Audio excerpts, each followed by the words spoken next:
لەگەڵ نزیکبوونەوەی وادەی هەڵبژاردننی پەرلەمانی عێراق، هاوڵاتیانی سلێمانی نیگەرانی خۆیان لە دۆخی سیاسی دەردەبڕن و پێیان وایە ڕووداوە یەک لە دوای یەکەکانی ساڵانی ڕابردوو لەلایەک و ئەدای پارتە سیاسیەکان لەلایەکی تر بێئومێدی لەنێو هاوڵاتیاندا دروست کردووە بەرامبەر لایەنە سیاسیەکان.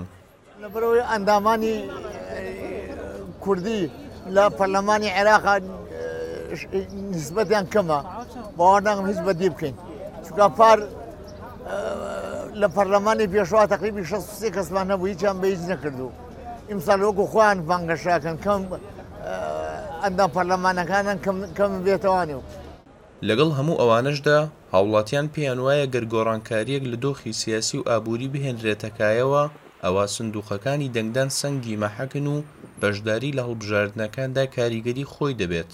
من وەکو تاکە کەسێک گەشتبینم بە هەڵبژاردن و بەڵام بڕۆم وایە بۆی هەڵبژاردنەکان سەرکەوتوتر بن ئەبێت لەلایەن خۆتەوە بزانی کام لایەن باشترینە و کام لایەن ئیشی زۆر باشترینەکە بتوانانی ئەو لایەنە هەڵبژێریت. هیچ گۆڕانکارێکی سیاسی هەر لە خۆیەوە نابێت، تەنها بەوا بێت کە خەڵکی کورد بچێ بەشداری لە هەڵبژاردنەکان بکە.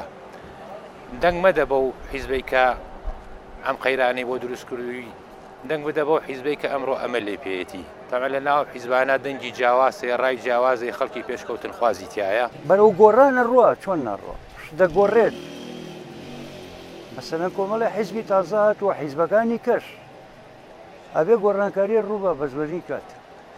لە ئێستاشدا و لە چوارچێوەی بانگەشەی هەڵبژاردندا شەقامەکانی شاری سلێمانی پڕن لە لافتە و پۆستەری لایەن و کەسایەتیە سیاسیەکان.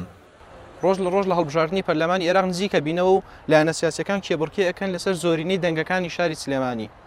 ئەم شارەکە بۆتە چەقی ململانەی لایەنە سیاسیەکان، هاوڵاتیان تێیدا نیگەرانن لە ئەدای چەند ساڵی ڕابردووی ئەوان.